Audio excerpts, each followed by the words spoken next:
There are moments in life when you realize you are not facing an ordinary problem. It is not something you fix with a quick decision, not something you solve by changing the outside world, not something that disappears through sheer willpower. It is the kind of weight that remains even when everything around you looks functional. The routine continues, responsibilities keep coming, your body still shows up, but inside there is a constant tension, as if something has been out of place for far too long. These moments are confusing because the mind hunts for immediate solutions. It tries to correct, repair, eliminate discomfort, yet the harder you try to solve it, the clearer it becomes that this is not a simple mistake. It is something larger, something that does not vanish, something that demands a different posture. Carl Jung observed that the greatest conflicts in life are not solved in the usual way. They do not disappear like a puzzle finally completed. They remain. They press, they disturb, until you grow enough that the conflict no longer occupies the center of your being, not because it vanished, but because it lost the power to define who you are. This is exactly what happens when someone passes through a long season of solitude, silence, or invisibility. At first it feels like abandonment, then it feels like failure. Later, it becomes exhaustion. You have tried to understand. You have tried to change. You have tried to wait. Nothing seems to work. The discomfort stays, steady and persistent, like a question with no answer. The common mistake is to believe this means incapacity, but often it means growth. Growth at a pace that is not comfortable, growth that brings no applause, growth that comes without external confirmation. When outside, support decreases. The psyche is forced to do what it usually avoids. It must reorganize from within. It must abandon old ways of emotional support. It must loosen expectations that are no longer met. It must accept that certain answers will not come from the same places anymore. This process is not pretty. It is not fast. It is not inspiring at first. It begins with the feeling of standing still, while the world moves on. It begins with the impression that everyone else has something you lost. It begins with quiet comparison, inner questioning, and a stubborn doubt about your worth and direction. But something important happens right there. When the mind realizes it cannot keep escaping this state, it starts to change the question. Instead of looking for an immediate exit, it begins to look for stability. Instead of chasing validation, it starts building support. Instead of trying to disappear from the discomfort, it begins learning how to live inside it. Jung would call this an expansion of consciousness, not in an intellectual sense, but in an existential one. You begin to see that you are dealing with a conflict that does not demand a solution, but a transformation. A conflict that does not require escape, but growth. In this context, solitude stops being only the absence of people. It becomes the absence of old references. References that once told you who you were, what you were worth, where you should go. When those references collapse, a frightening emptiness can appear. But that emptiness also creates space, and inside that space, you begin to build something different. Not a perfect answer, but a foundation, a way to remain whole even without guarantees, a capacity to continue even without total clarity, a willingness to take small steps without knowing exactly where they will lead. The growth that happens here is not visible. It does not show up as immediate achievements. It shows up in how you respond to an ordinary day, in how you handle fatigue, in how you move through hard moments without destroying yourself internally, in your ability to hold unanswered questions without falling apart. Over time, something strange happens. The problem that once filled every corner starts to feel smaller, not because it was solved, but because you became larger. The conflict still exists, but it no longer defines every thought. It no longer and paralyzes every decision. It no longer consumes all your inner energy. That does not mean life becomes easy. It means you become more capable of holding ambiguity, capable of living with uncertainty, capable of moving forward without needing immediate answers. Many who go through this process describe something similar, a sense that life did not improve from the outside in, but changed from the inside out. Circumstances may still be challenging, losses are still losses, limits still exist, but your relationship to all of it transforms. Jung argued that maturity is not the absence of conflict, but the ability to carry it without being crushed. And that ability does not appear overnight. It is built slowly, through daily contact with what cannot be eliminated. This is why trying to rush the process often creates more suffering. Forcing a solution where no solution exists only produces frustration. Comparing yourself to people who seem to be in a different season only deepens the feeling of being inadequate. Real growth begins when you accept that you are facing something that must be walked through, not defeated. This acceptance is not resignation. It is emotional intelligence. It is realizing that some forms of pain do not ask for a direct fight. They ask for inner expansion. They ask for a shift in scale. They ask you to become wider than the problem. And that begins when you stop defining yourself only by what is missing, when you stop measuring your life only by what did not happen, when you begin to notice that despite everything, you are still moving, still learning, still adjusting, still holding yourself together. The process of outgrowing a problem is rarely visible to others. Sometimes it is not even visible to the people closest to you. It is silent, internal, often lonely, but deeply transforming. It creates a kind of strength that does not depend on favorable circumstances, a stability that does not collapse when the world stays quiet. In the end, you realize something essential. What seemed insoluble did not need to be solved. It needed to be outgrown. The problem did not disappear. It simply lost the ability to dominate your entire life. And at that point, a different kind of freedom appears. Not the freedom of having no conflicts, but the freedom of not being imprisoned by them. Not the freedom of living without pain, but the freedom of living in spite of it. This kind of freedom makes no noise. It does not seek attention. It does not impress, but it sustains. And in hard seasons, being sustained is everything. That is how the greatest conflicts stop being the center of your existence, not because you found the perfect answer, but because you became large enough to carry the question without losing yourself. And that at its core is growth. There is a second phase that often begins quietly, almost unnoticed.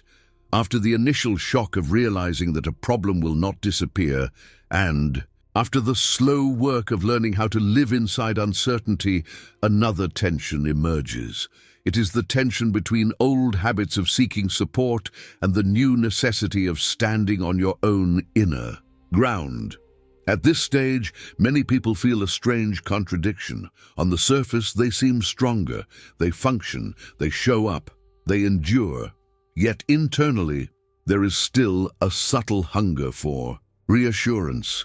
A quiet hope that someone will finally see how hard this has been, a lingering expectation that understanding, recognition, or relief might arrive from the outside.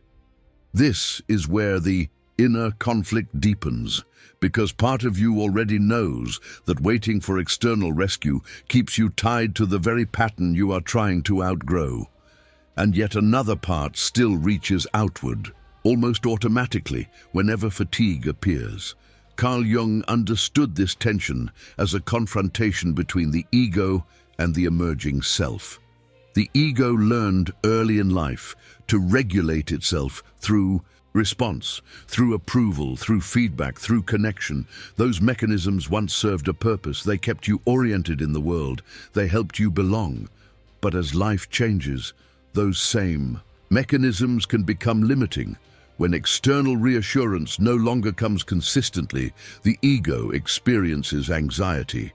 It interprets silence as danger, distance as rejection, neutrality as loss of value, and so it reacts by tightening its grip, by seeking confirmation more intensely, by replaying old narratives, by questioning its own worth. This is not weakness, it is conditioning. It is the psyche doing what it was trained to do. But growth begins when you stop automatically obeying that impulse and start observing it instead. There is a moment, often subtle, when you notice that the discomfort you feel is not actually caused by being alone. It is caused by expecting something from others that they cannot consistently provide. When that realization settles in, something shifts. The pain does not vanish, but it becomes clearer, more honest. You begin to see that what drains you is not solitude itself, but the constant inner negotiation, the silent bargaining, the hoping, the waiting. Jung would say, this is the moment when projection begins to dissolve. Projection happens when inner needs are unconsciously placed onto others, when their attention becomes your proof of existence, when their response becomes your emotional regulation. As long as this pattern remains unconscious, it controls behavior. But when you bring it into awareness, choice returns. This is where emotional self-support starts to form, not as a cold withdrawal from others, but as an internal realignment. You begin to practice staying with your own emotional states instead of immediately exporting them. When tension arises, you do not rush to escape it. When sadness appears, you do not immediately seek someone to neutralize it. You pause, you notice, you remain present. At first, this feels unnatural. The nervous system is accustomed to external soothing.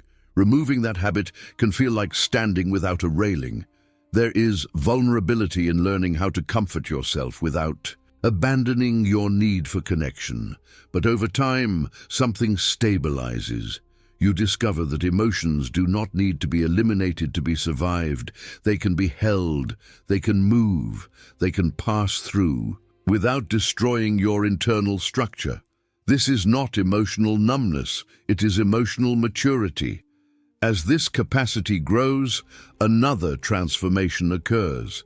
You begin to feel less reactive to absence. Silence no longer automatically triggers collapse. Distance no longer immediately means loss of worth. You still feel disappointment, you still feel longing, but those feelings no longer define you. You become someone who can be alone without feeling erased. This stage is often misunderstood. From the outside, it may look like withdrawal. From the inside, it feels like consolidation. Energy that was once scattered through expectation begins to gather inward. Attention that was once focused on how others respond returns to how you respond to yourself. This inward turn can feel empty at first. Many people mistake it for regression, but it is actually integration. Parts of the psyche that were dependent on external mirrors begin to reorganize around internal coherence. You start to recognize your own effort, your own endurance, your own consistency. Small actions take on new meaning, finishing what you start, showing up even when no one notices, choosing rest without guilt, choosing movement without applause. These are not dramatic victories, they are structural ones, and with structure comes stability. Jung believed that individuation, the process of becoming who you truly are, requires this stage. Without it, the personality remains dependent, shaped primarily by reaction rather than intention. With it, a new center forms, a center that does not require constant confirmation to exist. As this center strengthens, something unexpected happens. You begin to feel a quieter confidence, not the loud kind that seeks to be seen, but a grounded sense that you can handle what comes next. Even if it is unclear, Even if it is uncomfortable, the world may still feel unpredictable. Relationships may still fluctuate. Circumstances may still challenge you. But internally there is more room, more steadiness, more resilience. And from that place, another realization emerges. Complaining loses its grip, not because nothing hurts anymore, but because repetition of the same narrative no longer feels useful. You start to notice how certain thoughts loop without producing change, how certain stories keep you anchored to a version of yourself that no longer fits. This awareness does not erase pain, it redirects energy. Instead of asking why this is happening, you begin asking what this moment is shaping. Instead of replaying the same frustrations, you begin making small adjustments. Instead of waiting for permission to move, you begin moving quietly. This is not dramatic transformation. It is incremental, often invisible, but it accumulates. And as it accumulates, you realize something important. You are no longer defined by what you lack. You are being defined by what you are building internally. That realization prepares you for the next phase. The phase where action begins to replace stagnation, where responsibility replaces resentment, where inner authority starts to take form. And once that begins, the journey changes again. There comes a third phase that feels less emotional on the surface, but far more demanding beneath it. By this point, something has already shifted inside. The person no longer collapses at the first sign of silence. The need for reassurance has softened. Complaints have lost their constant urgency. Yet life does not suddenly become gentle. In fact, this is often when it tests you in a quieter, more relentless way. This is the phase of being unseen. Effort continues, but recognition does not arrive. Progress happens, but no one comments on it. Discipline strengthens, yet the world remains indifferent. For many, this is the most exhausting stage, because it removes the last external fuel that once kept them going. Here, the old habit resurfaces in a subtler form. Not the habit of seeking comfort, but the habit of seeking meaning through acknowledgement. A quiet question appears. Does any of this matter if no one notices?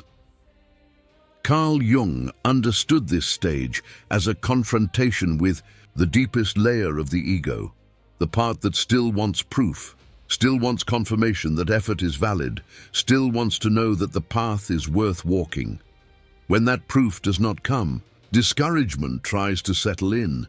This is where many people stop, not because they are incapable, but because they are tired of carrying weight without witnesses, tired of doing the right thing without reward, tired of investing energy without feedback.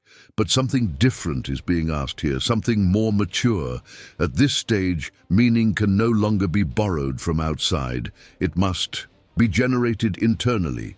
The psyche is being trained to stand without applause, to act without audience, to continue without guarantees. This is not punishment.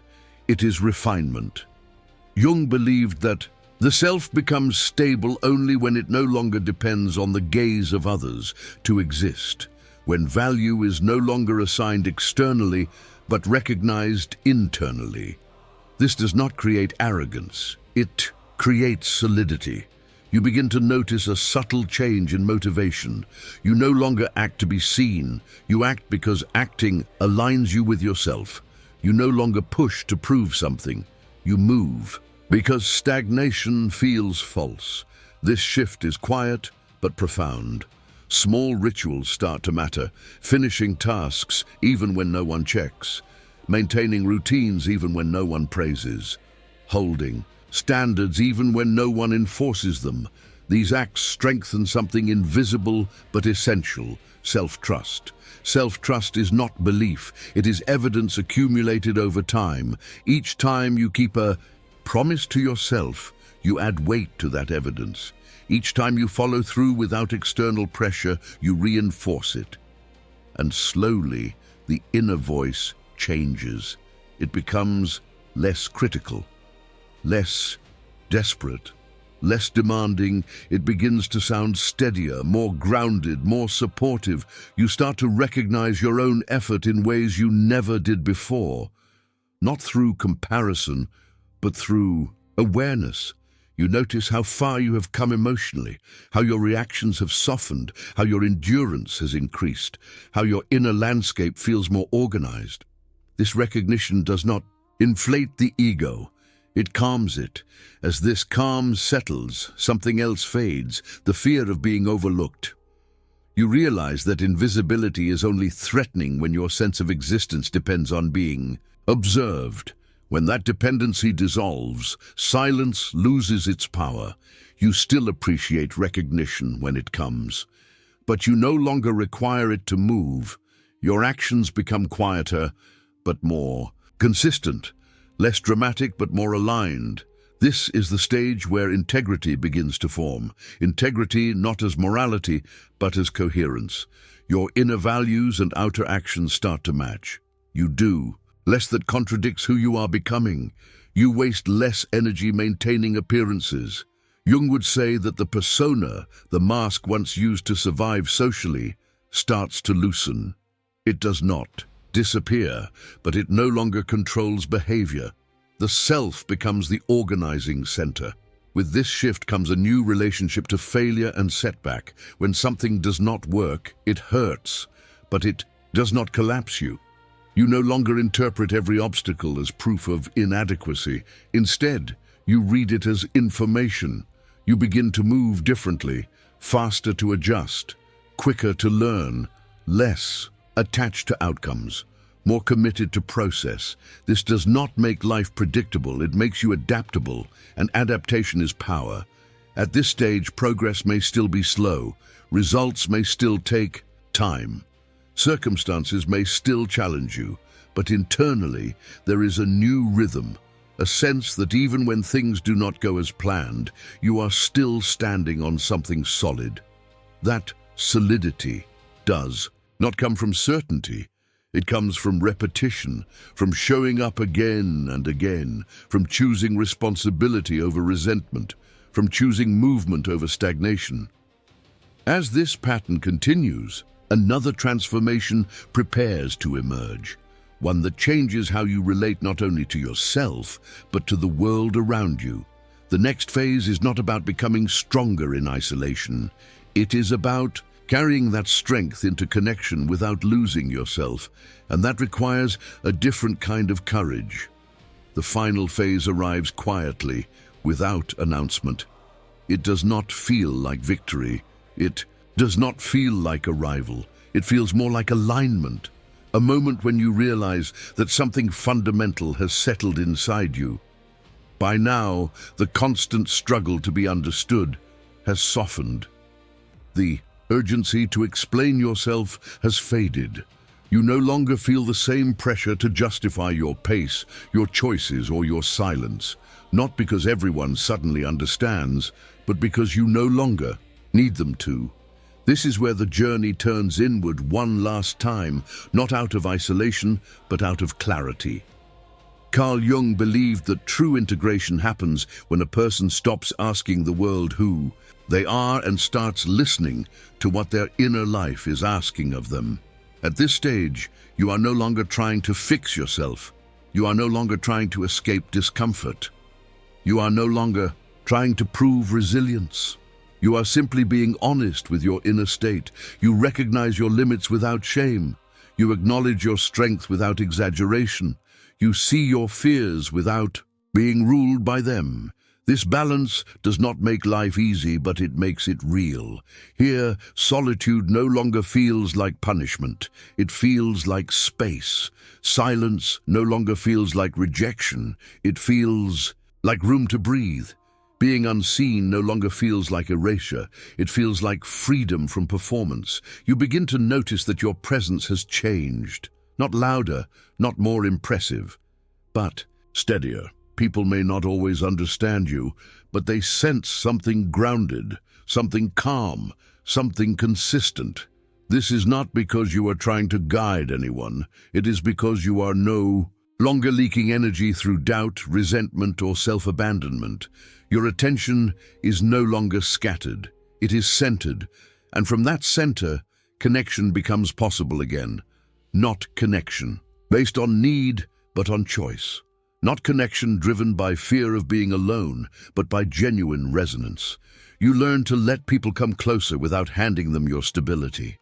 You learn to care without losing yourself. You learn to step back without guilt when something does not align. This is maturity. It does not look dramatic. It does not announce itself, but it changes everything. You realize that the problems you once believed would define you did not disappear.